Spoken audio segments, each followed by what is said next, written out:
నమస్తే, this is Sourya. Welcome to our channel. ఈ రోజు మనతో పాటు సీనియర్ జర్నలిస్ట్ దాము బాలాజీ గారు ఉన్నారు. వారితో మాట్లాడదాం. నమస్తే సార్. నమస్తే సార్, ఛత్తీస్గఢ్లోని బొగ్గు గనులకి సంబంధించి కాల్పులు జరుగుతూ ఉన్నాయి. అలాగే గిరిజనులు దాన్ని అంటే పోరాడుతూ ఉన్నారు. దానికి సంబంధించి వాళ్ళల్లో కూడా ఇప్పుడు కాస్త ఉద్రిక్తంగా ఉంది పరిస్థితి అనేది అయితే వినిపిస్తూ ఉంది.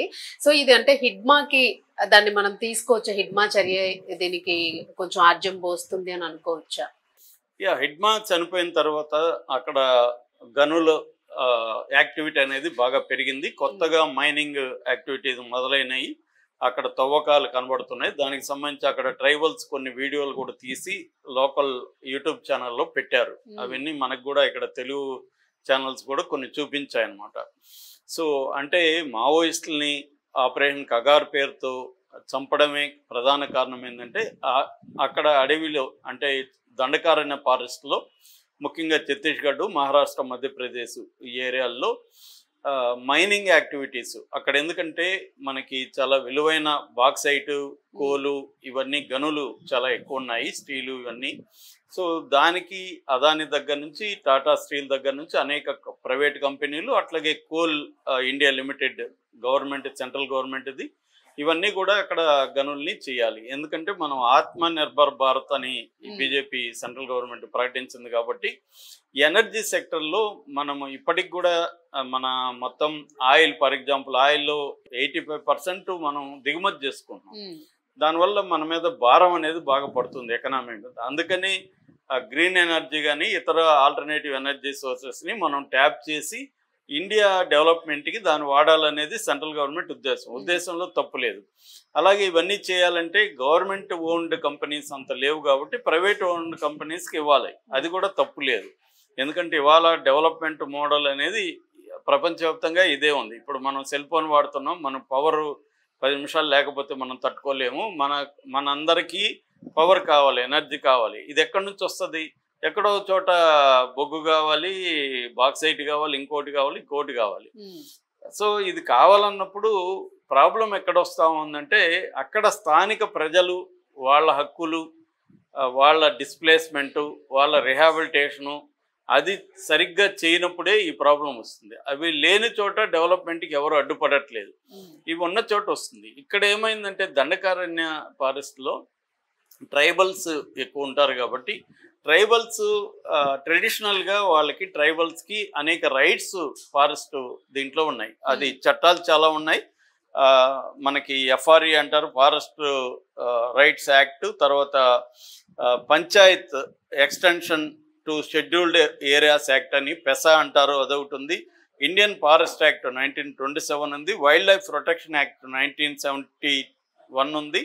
ఫారెస్ట్ కన్జర్వేటివ్ యాక్ట్ 1980 ఎఫ్సి అంటారు. ఇలాగ చాలా యాక్ట్స్ ఉన్నాయన్నమాట. ఇప్పుడు సెంట్రల్ గవర్నమెంట్ ఏం చేస్తుందంటే ఈ యాక్ట్లని తనే ఉల్లంఘిస్తుంది. అక్కడ బయోడైవర్సిటీని కాపాడాల్సిన బాధ్యత కూడా వీళ్ళది. కానీ అవన్నీ ఉల్లంఘించి మనకి అక్కడ కార్పొరేట్స్కి కట్టుబడుతుంది. అంటే ఇండియాలో కాంగ్రెస్ ప్రభుత్వం ఉన్నా, బీజేపీ ప్రభుత్వం ఉన్నా ప్రో కార్పొరేట్ అప్రోచే ఉంది.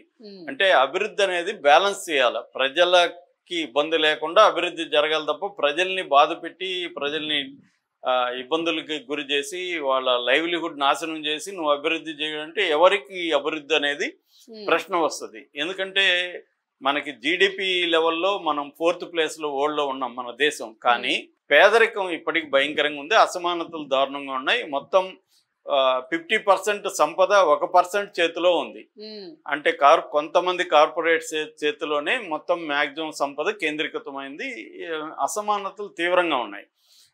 దీన్ని ఇప్పుడు ఇంకా ఇది పెరిగే యాక్టివిటీ. అట్లాగే బయోడైవర్సిటీని కాపాడాల్సిన అవసరం ఉంది. ఫర్ ఎగ్జాంపుల్ ఈ గనుల కోసం 8 లక్షల చెట్లను ఇప్పుడు అక్కడ కొట్టేస్తున్నారు. అందులో 1 lakh చెట్లను ఆల్రెడీ కొట్టేశారు.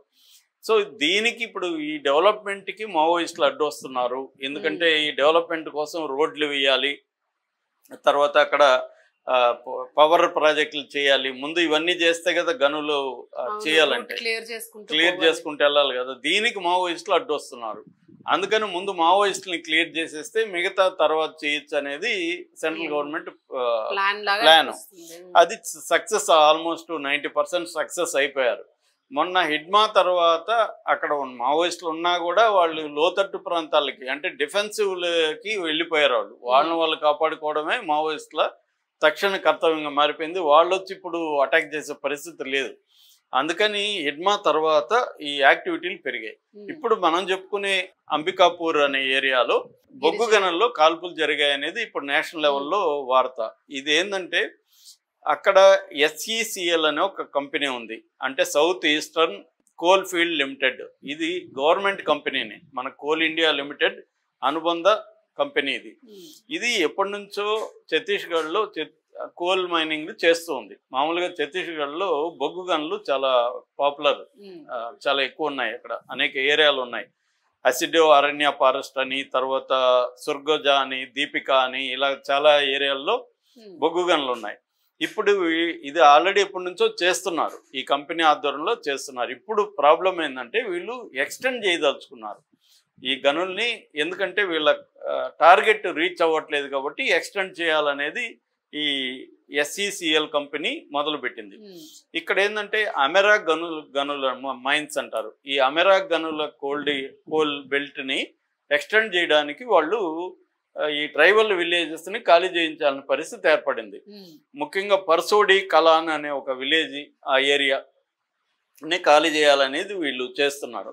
మామూలుగా ఇది ఇక్కడ ఏంటంటే సర్వే అంతా కూడా 2016లోనే గ్రామాల సర్వే అయిపోయింది.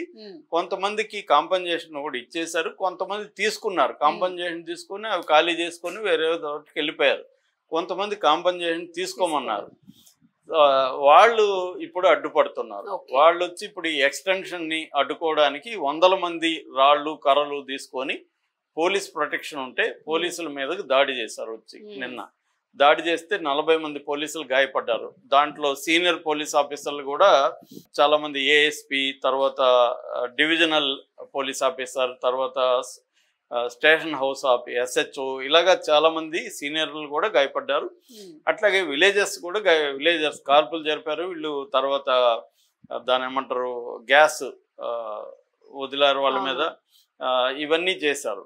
దాంతో విలేజర్స్ గాయపడ్డారు, ఇటు పోలీసులు కూడా గాయపడ్డారు. ఇప్పుడు అది పెద్ద న్యూస్ అయిపోయింది అనమాట. అంటే మావోయిస్టులు ఉన్నప్పుడు మాత్రమే దీనికి అడ్డుపడుతున్నారు అనేది అబద్ధం, అక్కడ ప్రజలే అడ్డుపడుతున్నారు అనేది నిజం అనేది ఒక నిరూపించారు. ఇప్పుడు మావోయిస్టులను సపోర్ట్ చేసే వాళ్ళకి ఇది ఒక పెద్ద బూస్ట్ అయింది. అంటే ఇప్పటి వరకు అర్థమైందా మీకు, మావోయిస్టులు ట్రైబల్ పీపుల్ యొక్క ఇంట్రెస్ట్ని అక్కడ కాపాడుతున్నారు.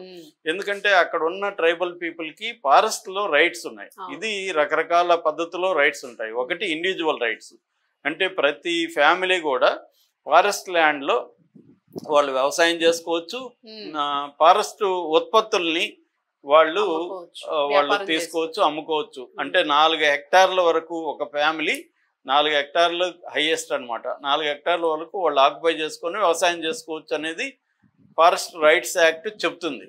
అట్లాగే కమ్యూనిటీ రైట్స్ ఉంటాయి, వాళ్ళ ట్రైబల్ కమ్యూనిటీకి రైట్స్ ఉంటాయి. అక్కడ ఏదన్నా డెవలప్మెంట్ యాక్టివిటీ చేయాలంటే కమ్యూనిటీ ఓకే చేయాలి, వాళ్ళకి వీటో పవర్ కూడా ఉంటుంది. ఫలాని కమ్యూనిటీ కానీ అడ్డు చెప్తే అక్కడ మైన్స్ చేయకూడదు, ఇది చట్టంలో ఉన్నది. సో దాన్ని వీళ్ళు ఫాలో కావట్లేదు. ఎందుకంటే వీళ్ళు చాలా వరకు మన ఇండియన్ గవర్నమెంట్ కంపెనీ కూడా ప్రైవేట్ వాళ్ళకి ఇచ్చేస్తూ ఉంది కదా, వాళ్ళు వెళ్ళిపోయి ఇష్టం వచ్చినట్టుగా చేస్తున్నారు. వాళ్ళు వీళ్ళతో మాట్లాడి ఈ కమ్యూనిటీ పర్మిషన్లు తీసుకొని వాళ్ళని ఒప్పించి ఈ ప్రాసెస్ తలనొప్పిగా ఉంది. దాని బదులు ఫోర్స్ను ఉపయోగించి మనం వెళ్ళిపోదాం, ఇది షార్ట్ కట్, త్వరగా అవుతుంది, అదైతే లేట్ అవుతుంది. ఎందుకంటే ఒక విలేజ్ ఒప్పుకుంటుంది, ఇంకొక విలేజ్ ఒప్పుకోదు, వాళ్ళంతా కన్విన్స్ చేయడం కష్టం అవుతుంది. ఇక్కడ కూడా మనకి తెలంగాణలో కూడా చూసాం, అంటే పోడి వ్యవసాయం చేయొద్దురా బాబు అంటే వీళ్ళు చేస్తూనే ఉన్నారు. దానివల్ల అడవులు నాశనం అవుతున్నాయని బలవంతంగా వాళ్ళ మీద ఆ మధ్య కూడా విలేజెస్ మీద కూడా లాఠీ చార్జీలు ఇవన్నీ కూడా ఇక్కడ కూడా చేశారు. అంటే ట్రైబల్ పాపులేషన్ వాళ్ళు ఏంటంటే వాళ్ళకి ట్రెడిషనల్గా వస్తున్న అటవీ ఉత్పత్తులను అమ్ముకోవడం, లైవ్లీహుడ్ అనేది అక్కడ ఉంది. దీన్ని బ్రేక్ చేయడం కోసం ఇటు ప్రభుత్వం కావచ్చు, ఇటు ప్రైవేటు వ్యక్తులు కావచ్చు, రకరకాల రూపాల్లో కొంతమంది ట్రైబల్ చట్టాలు ఉంటాయి కాబట్టి ఆ ల్యాండ్ మీద వాళ్ళకే ఉంటుంది, బయట వాళ్ళు చేసుకోవడానికి. అందుకని వీళ్ళు ఏం చేస్తారంటే అక్కడ ఎవరికో డబ్బులు ఇచ్చి ఒక అమ్మాయిని పెళ్లి చేసుకుంటారు. చాలా మంది నాకు తెలిసిన వాళ్ళు కూడా ఉన్నారు అలాగా. పెళ్లి చేసుకొని ఆ పేరుతో అక్కడ వ్యాపారాలు, ఆ పేరుతో అన్ని చేస్తుంటారు. సో ఇలాగా ఇప్పుడు ఇక్కడ వచ్చి ప్రాబ్లం వచ్చి గవర్నమెంట్ది ఇది, ఈ కంపెనీ అయితే ఈ కోల్ కంపెనీ అయినా కూడా అక్కడ కొన్ని విలేజెస్ వాళ్ళ లైవ్లీహుడ్లు పోతున్నాయి. అట్లాగే బయోడైవర్సిటీని ఇబ్బంది పెడుతున్నారు. చాలా నదులు ఆల్రెడీ డైవర్స్ అయిపోయినాయి. సో మొత్తం మా ఉనికికే ప్రమాదం, ట్రైబల్ ఉనికి అనేది వాళ్ళ ఆర్గ్యుమెంట్. సెంట్రల్ గవర్నమెంట్ కూడా డెవలప్మెంట్ అవసరమే కానీ కొన్ని చోట్ల ఉన్న బాటిల్ నెక్ అంటారు కదా, అటువంటి బాటిల్ నెక్స్ ని డీల్ చేసేటప్పుడు పీపుల్ సెంట్రిక్ అప్రోచ్గా హ్యుమానిటేరియన్ అప్రోచ్ ఉండాలి. అది లేకపోవడమే ప్రధాన లోపంగా కనబడుతుంది. మావోయిస్టులు లేనంత మాత్రాన అక్కడ ట్రైబల్స్, మావోయిస్టులకు ముందు ట్రైబల్ పోరాటాలు ఉన్నాయి, తర్వాత పోరాటాలు ఉన్నాయి. ట్రైబల్స్ మావోయిస్టులు లేకపోయినా కూడా పోరాడే ఇది వాళ్ళకు ఉంది. బ్రిటిష్ వాళ్ళ కాలం నుంచి వాళ్ళు బిర్సా ముండా వీళ్ళందరూ పోరాడినారు కదా. కాబట్టి మావోయిస్టులు ఏరేనాము ఇంకా మనం వెళ్ళిపోయి ఇష్టం వచ్చినట్టుగా మైన్స్ చేద్దామంటే కుదరదనే విషయాన్ని ఇప్పుడు ఈ సంఘటన నిరూపించిందని మనం అర్థం చేసుకోవచ్చు. సార్ ఇందులో మీరు చెప్పిన పాయింట్ ఒకటి ఉంది. ఎందుకంటే ఇప్పుడు గిరిజన్స్ కి వాళ్ళకి కూడా హక్కులు ఉంటాయి కదా.